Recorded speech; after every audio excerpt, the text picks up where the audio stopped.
Welcome to the Control Engineering webcast, Power System Harmonics, Migration Practices and Technologies, sponsored by Yaskawa.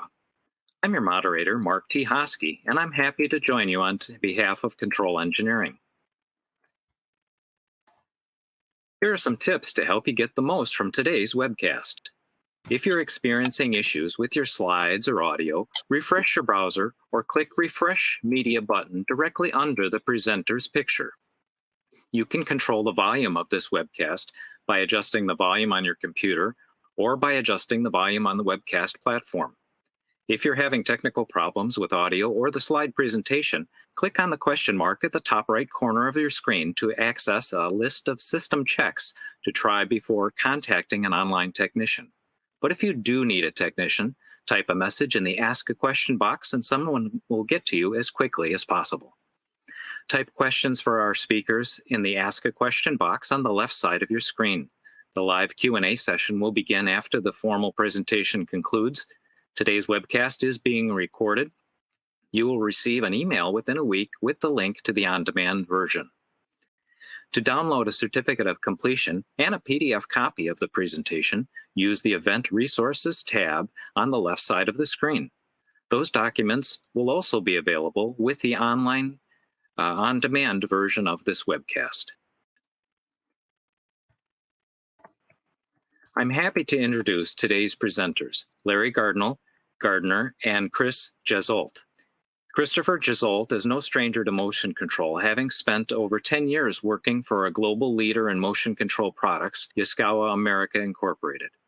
Over his tenure at Yaskawa, Chris's diversified experience comes from his time spent as a technical support engineer, an application engineer, and most recently in product management. He holds a bachelor's degree in electrical engineering from Northern Illinois University in DeKalb, Illinois. Go Huskies! Prior to joining Yaskawa in 2015, Larry Gardner held marketing management positions at Rockwell, ABB, and Eaton. He is specialized in Excel-based methods and processes for specification, financial analysis, and tracking of engineering development programs, as well as strategic planning and market research. He's authored several webinars and technical articles in trade journals on variable frequency drives. He's also the founder and president of Oakwood Associates, a market research and business planning consulting firm. Larry holds a BSME degree from Purdue University. Please go ahead. Good morning or afternoon or evening, depending on your time zone. I am Larry Gardner, product manager from Yaskawa. Soon I'll be joined by my colleague, Christopher Jezolt. Together, we'll be taking you through a discussion of power system harmonics, best practices for harmonics mitigation, and the relationship with Ieee 519. We're expecting this presentation to be about 45 minutes, leaving 10 to 15 minutes for questions at the remainder of the hour. So if that's what you're expecting, let's begin. First, we'll take you through a bit of Harmonics 101 to set the stage for the information to follow, then talk about Ieee 519 and what it means to harmonics. We'll wrap up with a discussion on the various means of harmonics mitigation and the advantages and disadvantages of each. And also a VFD technology that requires no mitigation for harmonics. So what are harmonics and what causes them? Let's start with motors, drives, and harmonics. As you'll hear later, VFDs are not the only culprits when it comes to harmonics, but specifically for motors, without a VFD, everything was sinusoidal. AC motors, which have been in constant use worldwide for over 100 years, are fed with sine wave current and draw that current in a sinusoidal pattern. The supply was happy and motors were happy. Everything was fine except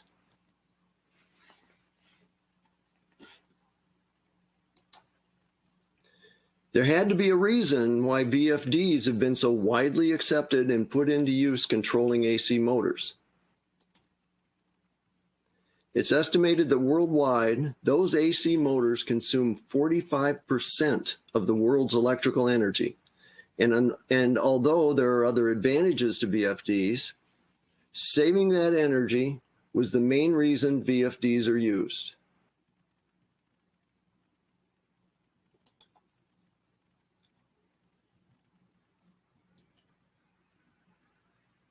The affinity laws state that for centrifugal loads, such as fans and pumps, the power consumed varies with the cube of the speed. That means, in the example above, reduce speed to 70% and the motor only consumes 34% of full load power. That's 0.7 times 0.7 times 0.7 equals 0.34. Take it down to 50% speed and it only uses 1/8 of the power. 1/2 times 1/2 times 1/2. So what does a VFD do besides save energy, save money, reduce wear and tear, and improve control performance? Well, it draws current in a non-sinusoidal fashion, and that results in current harmonics.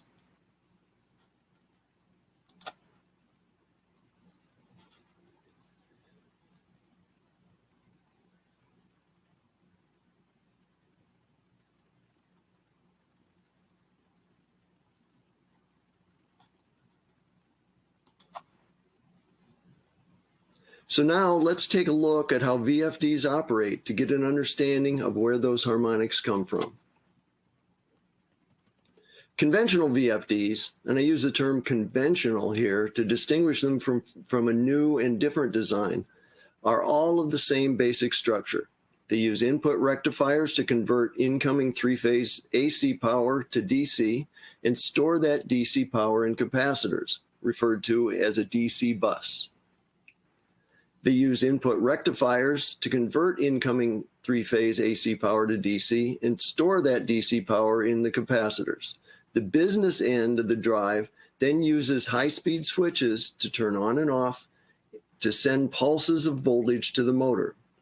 These switches, called insulated gate bipolar transistors, or IGBTs, turn on and off in a sequence the motor interprets as a sine wave. By varying the frequency of the pulses, the VFD can vary the speed of the motor.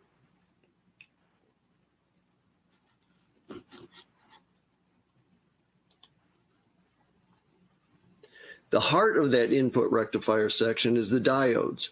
Diodes are simply one-way valves for current, letting current through in one direction, but blocking it in the other. Thus, with a sine wave input, current is only allowed in half the waveform.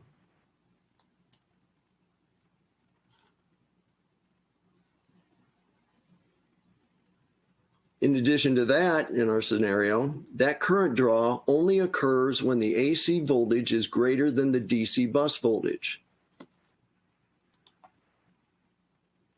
That is, when that DC bus needs recharging after being drawn down by the input section. The result is slugs of current draw at the peaks of the input sine wave. Those bursts of current draw result in harmonics. Let's take a look at a couple of examples. First, you're looking at the input section in one of the pulses in a 6-pulse rectifier. The term 6-pulse comes from its 2 diodes per phase, thus 2 for each, or 6 pulses for each AC input cycle. Here you see the blue line indicating the current path at a moment in time when the sine wave peak exceeds the DC bus voltage in that half the cycle.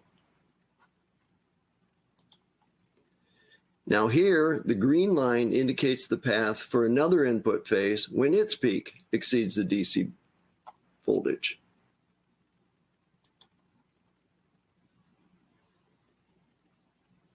So here you can look at a water flow analogy between tanks. Obviously, when the levels are equal, there is no flow. And in the center, the flow is blocked by a check valve. And then on the right, the water will flow when the supply level is greater than the load.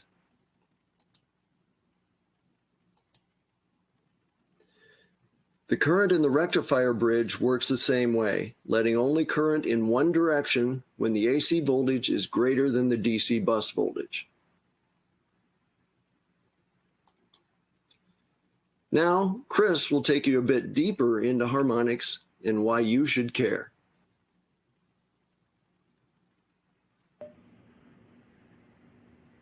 Thanks, Larry. Good day, everybody. Christopher Jezolt here, Product Manager with Yaskawa. I want to talk about harmonics. What are harmonics?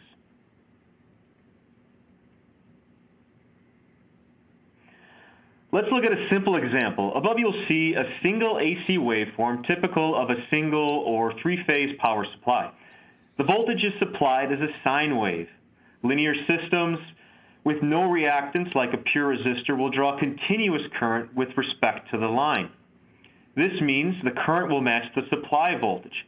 Think of this like you and your significant other walking perfectly in step, side by side, down the sidewalk. Non-linearity is when you do not draw current in line with the voltage. Simply put, current doesn't equal voltage. Think of the struggles a mother or a father have walking with a toddler. Definitely not in step. When current doesn't match voltage, when it doesn't look like the supply, the waveform is distorted with respect to the supply voltage. The larger the difference or distortion, the greater the harmonics.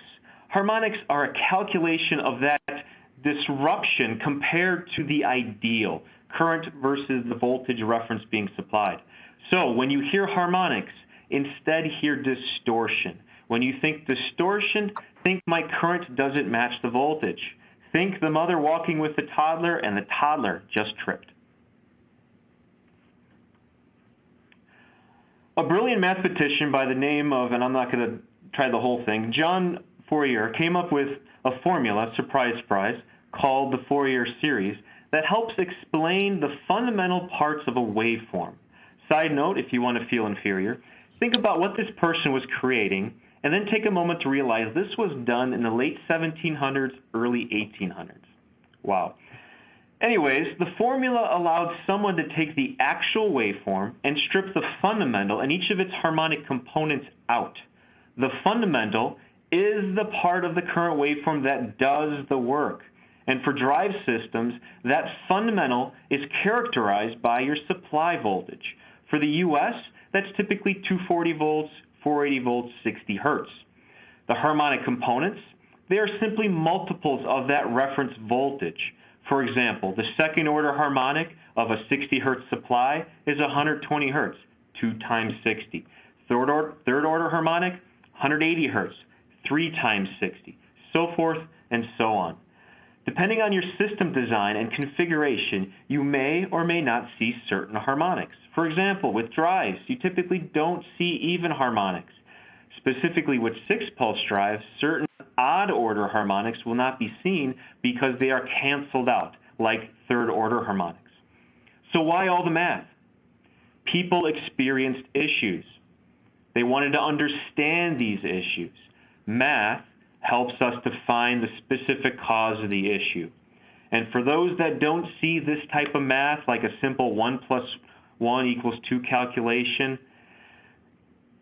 it makes complete sense. For the rest of us, not born in the 1700s or our current mathematicians, I say forget the math. Harmonics are easy. If the waveform is distorted with respect to the supply, you will have harmonics. The greater the distortion of that waveform with respect to the expectation, the greater the harmonics. Harmonic mitigation or suppression is all about taking that waveform and making it like the supply, sinusoidal. Think of harmonic suppression as taking that toddler, putting that person into a stroller. Now the parent and the toddler can now move in unison. Harmonics are a concern. Let's discuss why. Anything that draws current will cause heat. Additional harmonics mean additional currents, which mean additional power losses in transformers, wiring, and other components. Heat degrades the lifetime of all electrical components. Unchecked harmonics can lead to resonance, with upstream equipment. You may ask yourself, resonance, what is that? Think of a time you told someone that their loved one just passed on. For most people who have lost someone, to them they will feel this loss very deeply because they experienced it for themselves. The news of their friend's loved one's passing resonates with them because they have felt it, and to feel it again talking to you. This is what happens with electronic components. Something is out there, connects with it, and starts to react. If too much reaction occurs, like the personal reaction with someone losing a loved one, then you may start to cry. From an electrical perspective, too much resonance can cause other equipment to operate incorrectly, require consistent maintenance, or flat out fail. The big one out there is voltage distortion. Too much overall harmonic distortion can directly impact the voltage waveform. This could cause other equipment to operate incorrectly, require constant maintenance, again, flat out fail, because they are designed to work with clean supplies.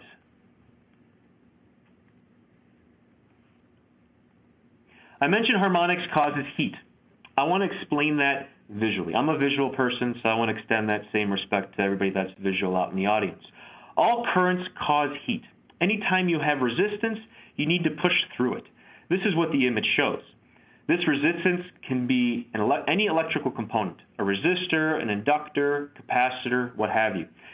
If it is made with metal and has mass, it will create some heat.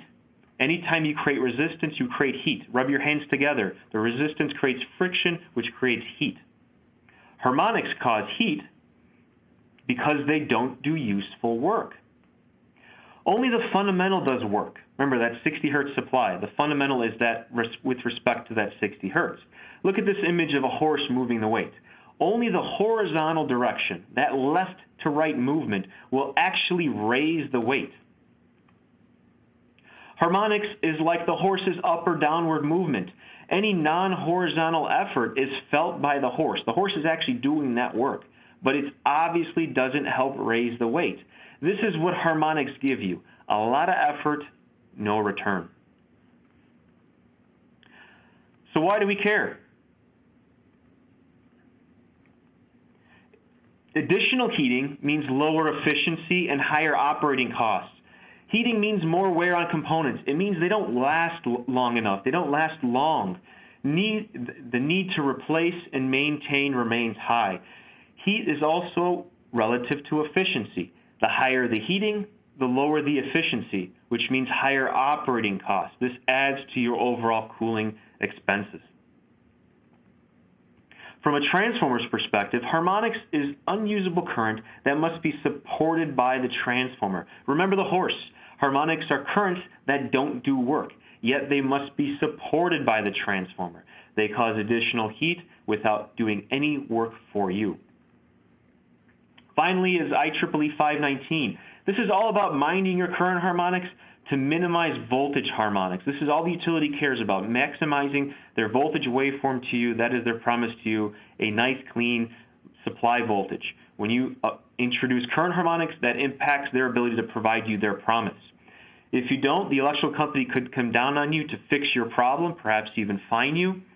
Think of home remodeling. Your electrician, plumber, what have you, will always charge you more to fix someone else's problem than it would building it from scratch. So be sure you consider your harmonic mitigation needs before the installation, because after installation corrections are always more costly than doing it from up front.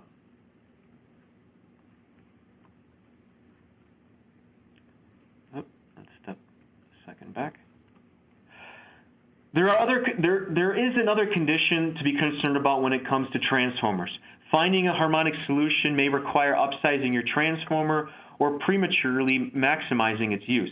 A common low-cost solution is an input harmonic filter. They provide harmonic current correction, but they also add a lot of capacitance to the circuit. This capacitance needs to be tolerated and accepted by the transformer.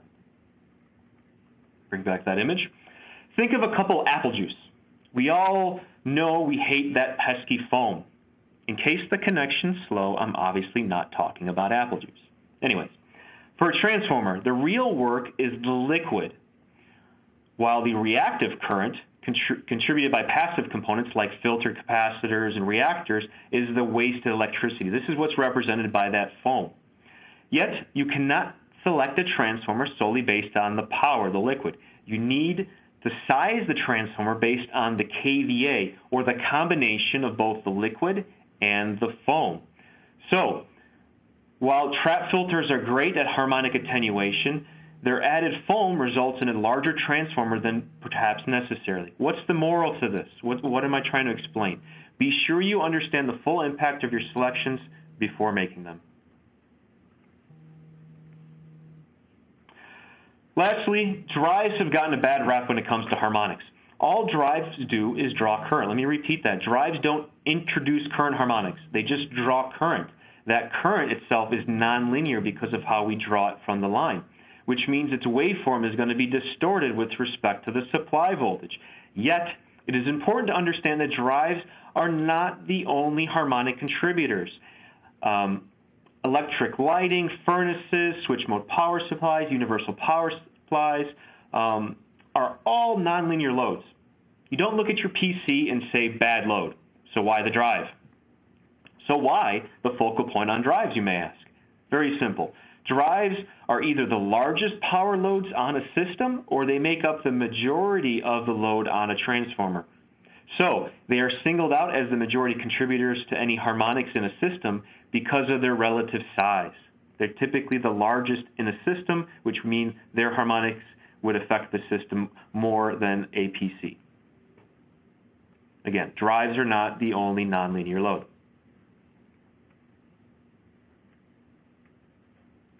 Get through my animations. To recap, supply voltage is sinusoidal. Currents can be linear or nonlinear. When they are nonlinear, we want to add mitigation techniques to correct the current. Our ideal is for the current to match the supply.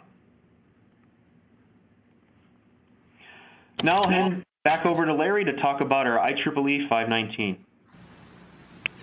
Okay, thanks, Chris. So now let's change gears a bit and talk about one of the reasons, or at least one of the concerns when dealing with harmonics, Ieee 519.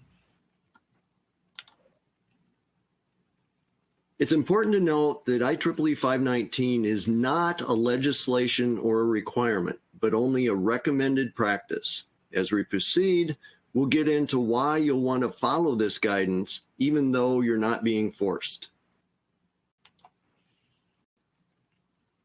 Ieee 519 has changed significantly over the years since its introduction, and that has led to some lingering confusion that still exists today. Here's an overview of the differences between the versions. 1992 version was long. 2014 is short, only 10 pages of real content, and 2014 is the current version. 1992 was vague and subject to interpretation and misinterpretation. 2014 is clear. In sum, the newer version is more clear, more focused, and some would even argue more relaxed. Since the older version was not clear, many interpreted it to mean the point of common coupling, or PCC, was at each device that generated harmonics, including the case we're discussing today, VFDs. Thus, VFDs were judged to be either compliant or non-compliant to Ieee 519.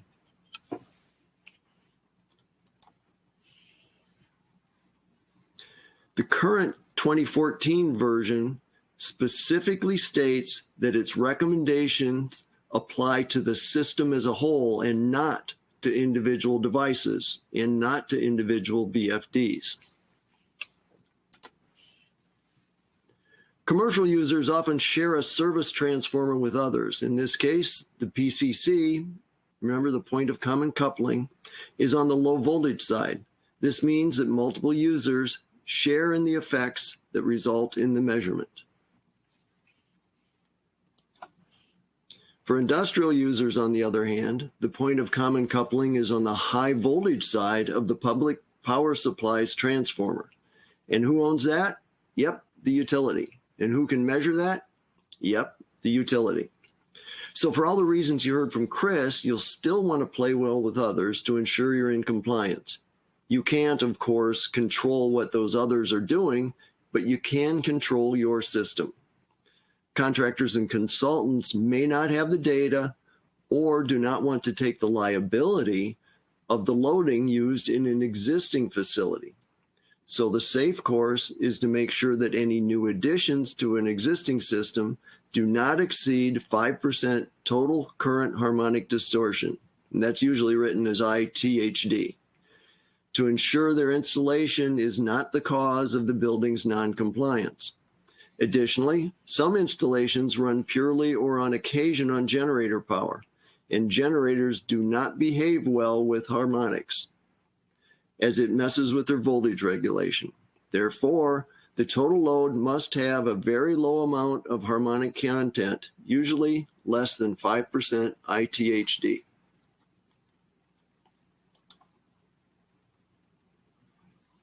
As you can see here in this excerpt from IEEE 519, the recommended harmonic limits vary with time and with PCC voltage. For most industrial or commercial users, though, 5% is a safe limit. As stated, harmonics is a system issue, with all devices in the system contributing to the system level harmonics. So why is it so important to have low harmonic VFDs? Those with less than 5% total harmonic current distortion?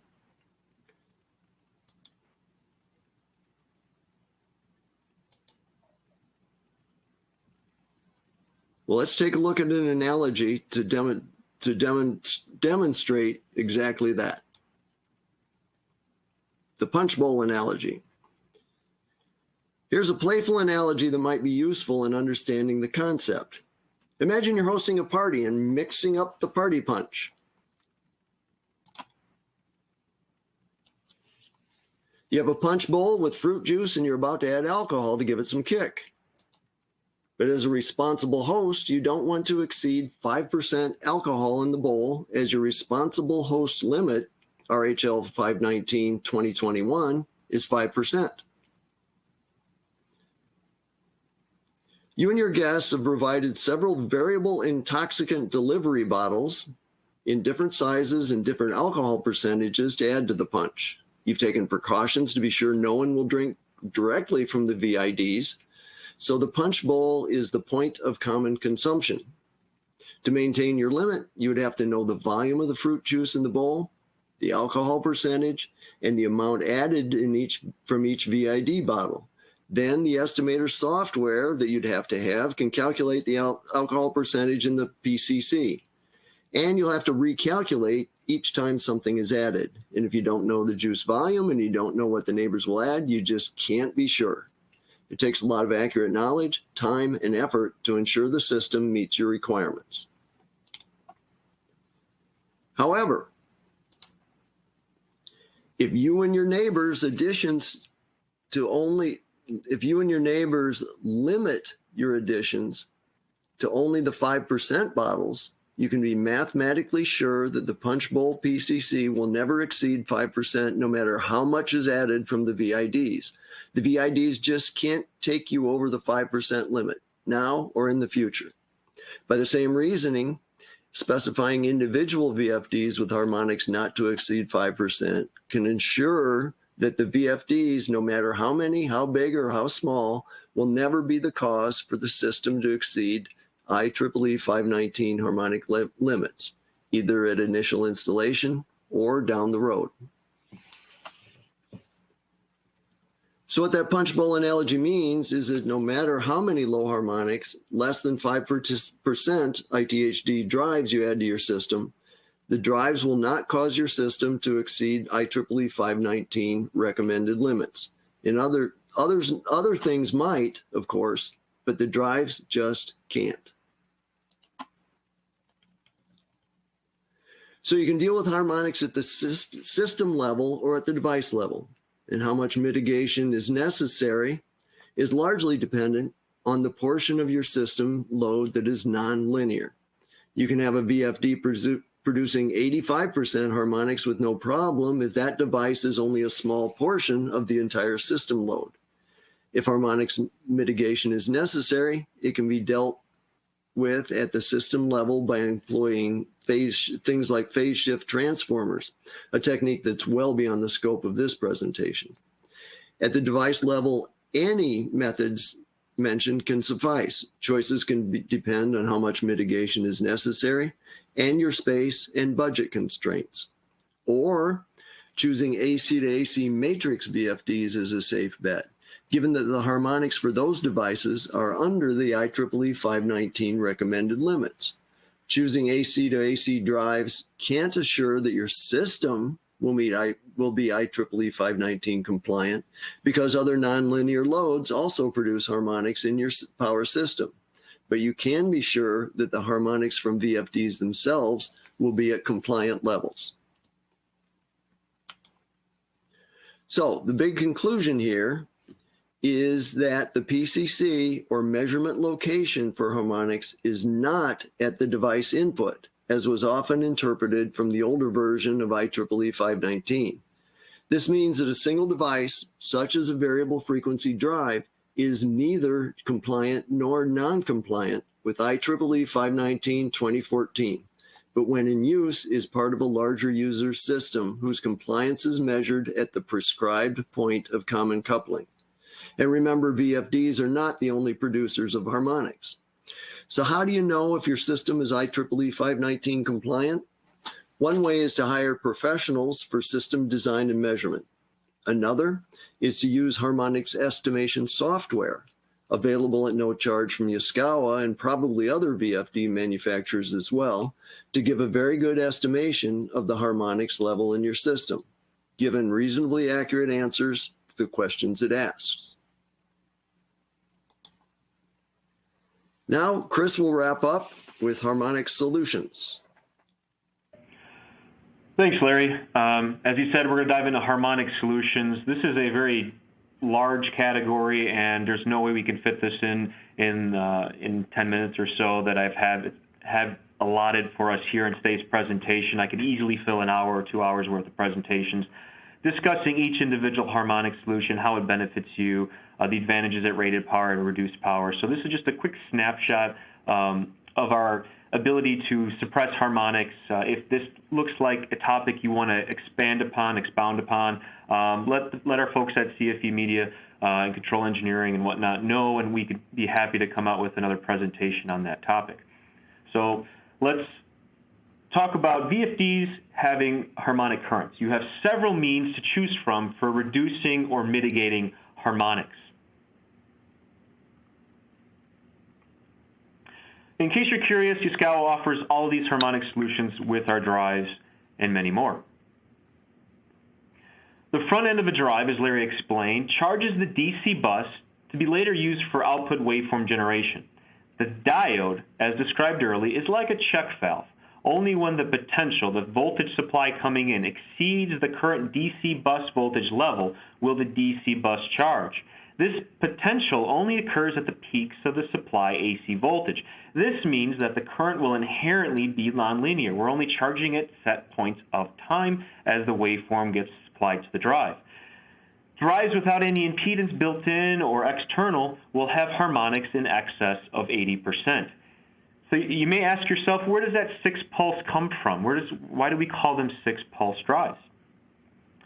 As stated, the drive only charges the bus when the AC peak voltage is higher than the DC bus. This occurs only at the high and low peaks of each sine wave, with one high and one low peak per phase, and with 3 phases, you get 6 peaks.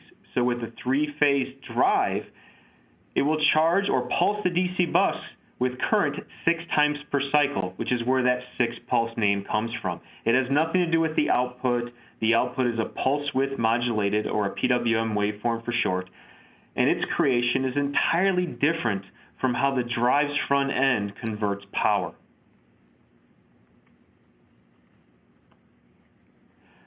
The easiest thing to do to improve current harmonics is to add an inductor. We can do this with an AC or DC reactor. It can be built in, like with a DC link choke or reactor, or it can be external with a DC link choke or an AC reactor. This whole thing shows up. A little math here says that the current change with respect to time is a function of the voltage potential across the impedance provided with an inductor. Simple. Everybody's got this, right? Simply put, an inductor suppresses change to and from a condition. This means an inductor will initially suppress the current when the voltage is supplied to it. While this hurts up front, the back end more than makes up for it. When current begins to flow and voltage is removed, the current doesn't just stop. Again, reactors suppress change, so the current continues to flow, and the result is a more linear current draw. There we go. A drive will go from greater than 80% current harmonics to between 30 to 40% current harmonics by adding a reactor.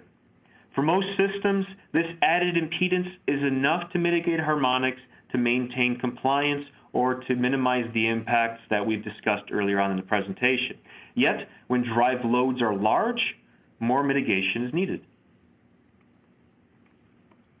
The first of those solutions is multipulse. For further harmonic attenuation, people can opt for the traditional multipulse solution. These range from 12 pulse to 18 pulse to 24 pulse. What's this? What's pulse? What's multipulse? You use a transformer to turn three-phase input voltage to two sets of three-phase input voltage. This is then fed to two separate diode bridge rectifiers to allow for current to charge the DC bus.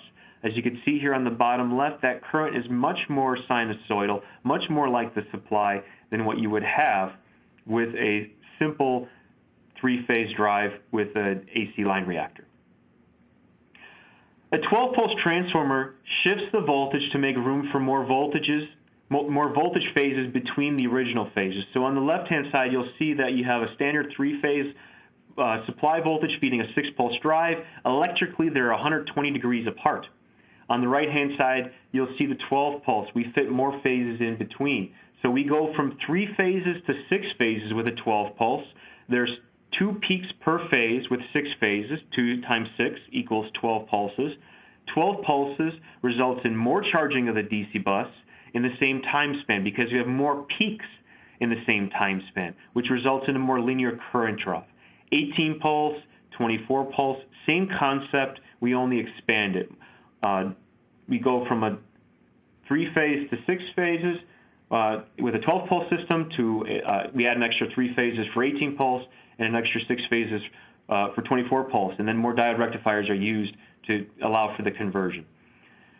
Charging the bus more often, it creates a more linear current draw. Multi-pulse systems, as the previous slide shows, at rated power can have between 5 and 15% current harmonics depending on the configuration. 12 pulse typically closer to 15%, 18 pulse between 6 and 8%, and then 24 pulse would definitely be below 5%. Harmonic filters are a viable solution for mitigating harmonics, but harmonic filters don't correct harmonics. They shift the issue to be between the filter and the drive. They act as a big power supply and isolate the line from the load. These systems can offer good harmonic attenuation, but they always draw current. Large components like the reactors and capacitors within these filters lower efficiencies. They can be somewhat unreliable as these standardized systems, filter systems, may not be tuned for every drive manufacturer and drive configuration. These filters act as boosts to the output, which can result in overvoltage faults when the drive is in an idle condition because, again, they're not attuned to every drive manufacturer. Therefore, these typical systems, they add additional components like contactors that can be brought in and out, that can bring the capacitor in and out of the circuit until significant load is applied to counteract that voltage boost. In the end, they do attenuate front-end harmonics to less than 5% at rated power. Reduced speeds, reduced loads can reduce the impact on your harmonic suppression.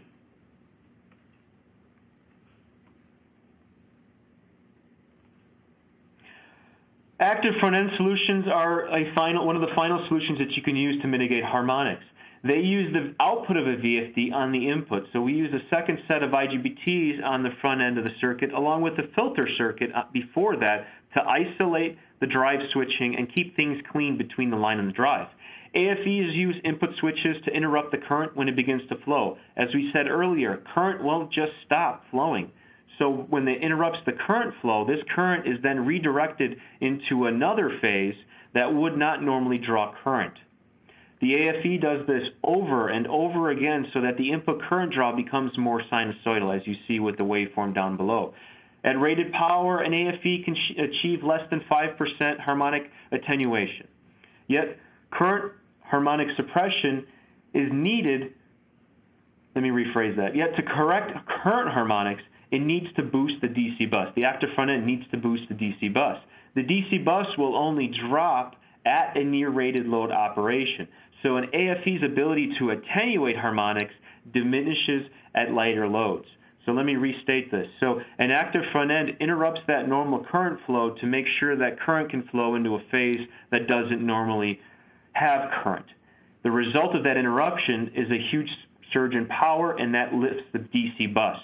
And we can't dissipate that DC bus unless there's some load. So the only time that DC bus drops is at rated load. So as a result, our best attenuation with an AFE is at rated load, and that attenuation reduces itself as load drops because that DC bus is no longer being taxed and utilized by the drive control. You have several means to choose from for reducing harmonics, mitigating harmonics, but you should be aware that not all of these harmonic mitigation methods, just like medications, have side effects. They cost money, they take up space. There is an additional solution out there that doesn't add components to mitigate harmonics. It does this naturally. That technology is the matrix drive. Here's a quick summary of all available solutions that we discussed operating at rated power.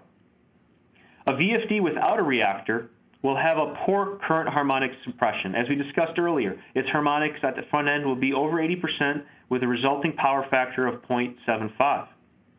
Adding a reactor, whether it's internal, external, DC, or AC, will drop harmonics between 30 and 40%. Reducing the harmonics increases power factor, in this case, to roughly 0.9.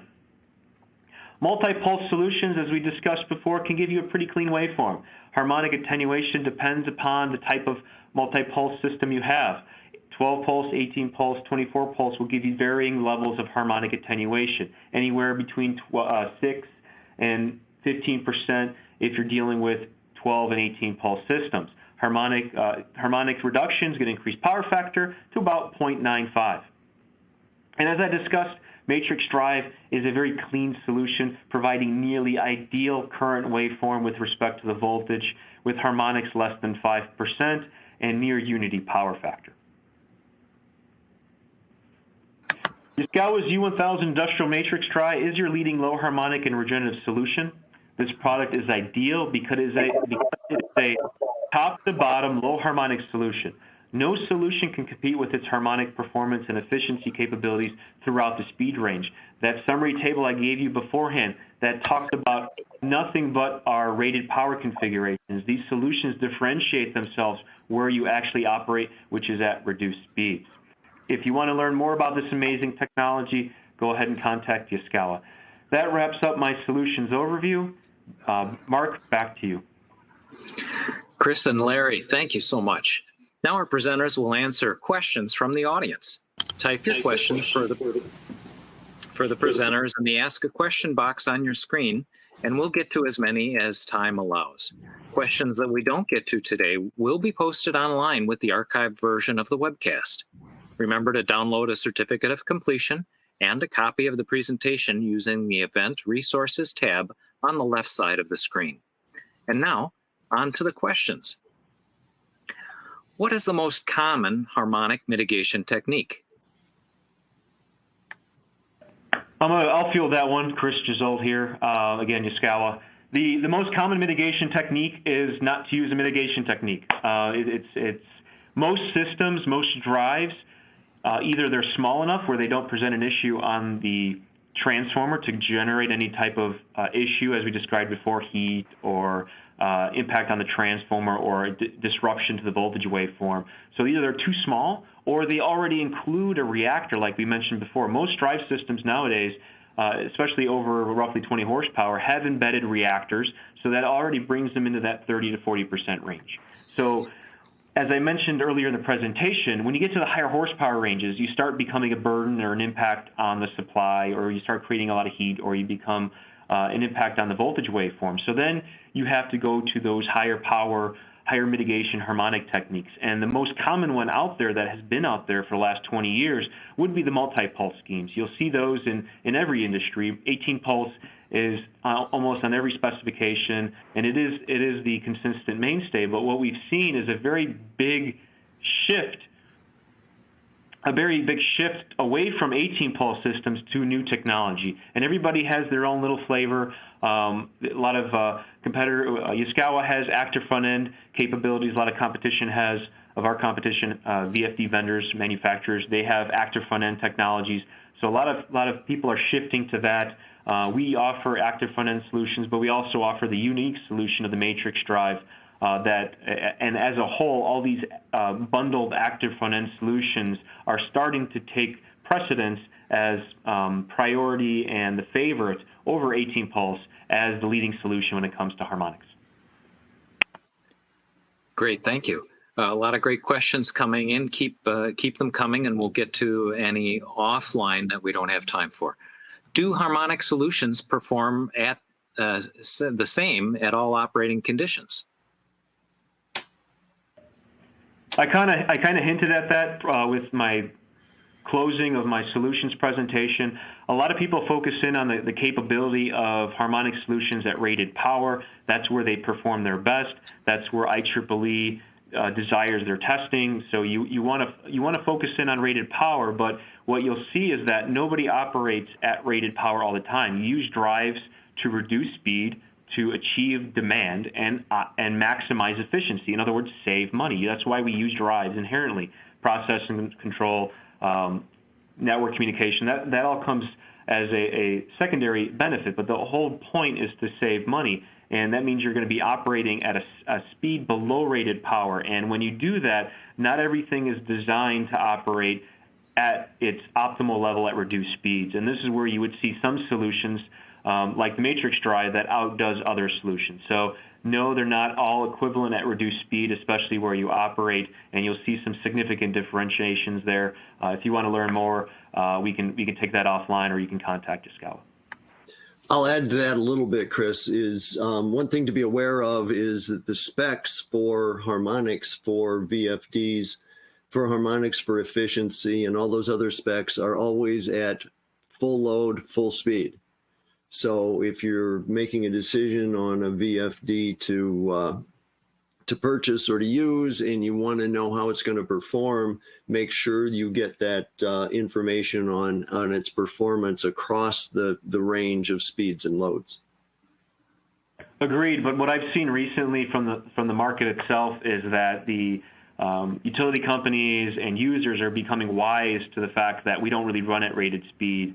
And so what you're seeing now is people are testing at their max operating conditions. So they're monitoring how you're actually running, not how what you'll actually get at maximum speed. So yes, Larry's right, and you want to make sure that you design your system to provide your harmonic attenuation at rated power, but also be aware that your utility is going to monitor you at where you're actually running. So you want to make sure you have a clean solution top to bottom.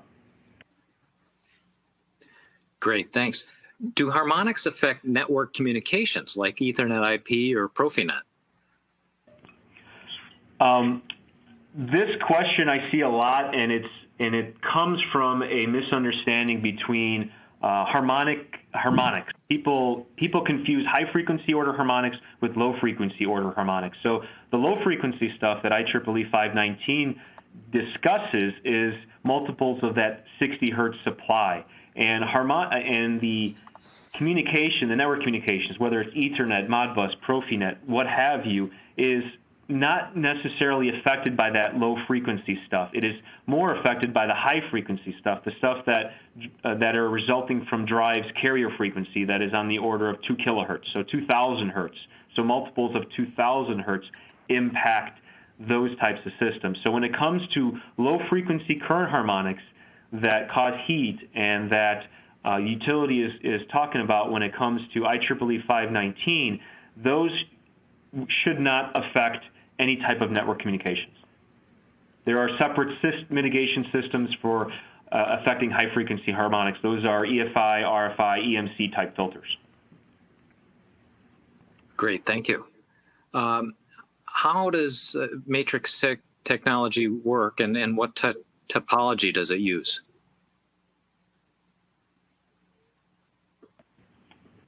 That desires a very lengthy presentation.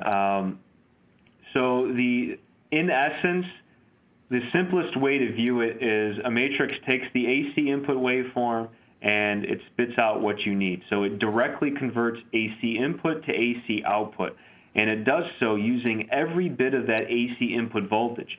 As I mentioned before, we mentioned before, you want to make sure that every bit of that AC voltage is used so you draw current all the time. And that's essentially what the matrix drive does. It uses every single bit of that input voltage to create its output, and by doing so, it constantly draws current and creates a very clean input waveform regardless of speed and load.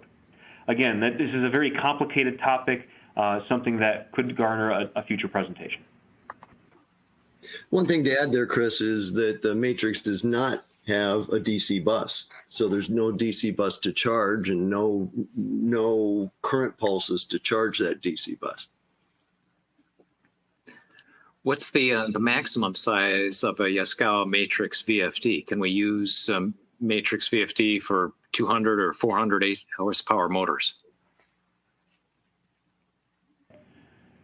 We have several different versions of our matrix drive product. We have what I like to call creature comfort variations per industry. So we have an HVAC matrix drive, we have an industrial matrix drive, and we have a few other flavors to that. And the horsepower range is 7.5 horsepower through 350 horsepower, and then we can accommodate up to 800 horsepower on our industrial line. But typically 350 and less maximizes most needs for the HVAC world, whereas our 7.5 to 800 horsepower range at 480 volt handles 99% of what you would see out of the industrial market. Great. Let's see. Sometimes a utility requires 519 compliance. Is this common everywhere? I know Excel requires in Colorado for new construction. The answer to that is it varies. You need to check with your own local utility to find out what the answer is if they require any kind of IEEE 519 compliance. There is no broad answer for that, so check with the utility and the location where you are. Do you Yaskawa? Oh, go ahead. Yeah, it could also be a function that it could also be a function outside of the utility company. So it could be on a spec for a wastewater treatment plant or a building utility. So the utility may not have a requirement, but the end user may. So there's a two-tiered approach to that. So you want to make sure you handle the user as well as the utility. So does Yaskawa do system harmonic analysis if required before the recommendation of a large VFD? I mentioned during my presentation that there is harmonics analysis software available from Yaskawa and probably other VFD manufacturers. It's available, it's a Harmonic Estimator tool. It's available on our website at no charge, and all it requires is input of all the components on a one-line diagram, and it will give you the resulting estimation of harmonics and give you pass or fail for IEEE 519. Are any other manufacturers using AC to AC technology like the matrix? If not, how do you recommend specifying in a public bid? Yes, there are different types of matrix technologies out there. There are things called cyclo inverters, something to that effect, that operate using SCR circuits to directly convert AC to AC, but they're speed limited to 60 hertz. Yaskawa is the first drive manufacturer that's taking AC to AC matrix type technology and create motor control using IGBT. So doing that, we can actually exceed speeds of 60 hertz up to 400 hertz in certain cases. So we are one of the few manufacturers that, or actually the only manufacturer that's been able to create this technology using IGBTs. And what I tell people, and what a simplistic way to view it when it comes to specifying, is this is just a different flavor of active front-end technology. It is an active front-end. We're looking at the line. We're modulating our output based on what the line is giving to us. We're just doing it in a different way than a conventional active front-end. So my answer to that is we are an active front-end type technology, just a different flavor of the convention that's out there. Great, thank you. Let's see, if could you repeat the percentage harmonic for 12 pulse, 18 pulse, and 24 pulse? If you're looking at a true traditional 12 pulse, then depending on how much impedance you throw into it, so if you just have a 12 pulse system, no added reactors, you're probably looking right around 15% at rated power. Again, this is all at rated power. 18%, you're going to be between 6 and 8%. So one thing to understand is that just throwing an 18 pulse system on there is not going to give you less than 5% harmonic content at rated power. If you require that less than 5% and you want to use a multi-pulse system, it usually requires the addition of a AC line reactor to be put in front of the system to add that additional suppression so you can actually go below it.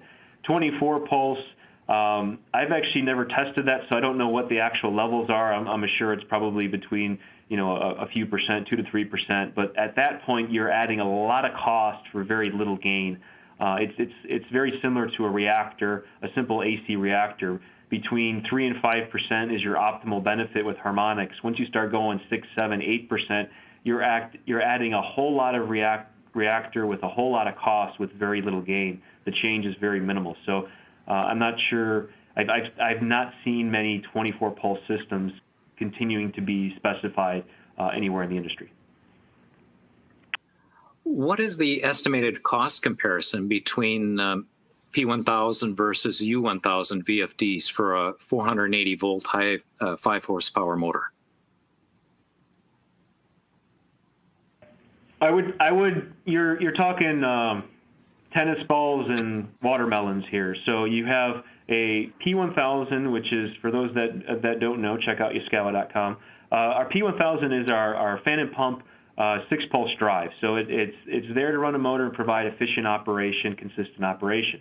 The U1000 matrix drive is a low harmonic regenerative solution. So we're adding low harmonics regen throughout the whole profile and within a tight package, so with near unity power factor. So you have great differences in functionality there. So when you're talking about those price differences, you're going to see a significant bump to get that benefit. But when you're talking price, you want to talk apples to apples. So when you're looking at a matrix drive versus an 18 pulse or an active front end, you're going to all see them priced very, very close to each other.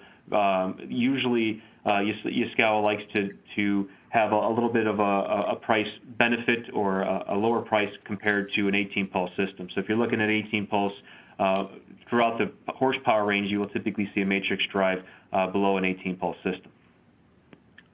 Great. And if we can get a real quick answer, one more question. How do I calculate the harmonic distortion from a single device?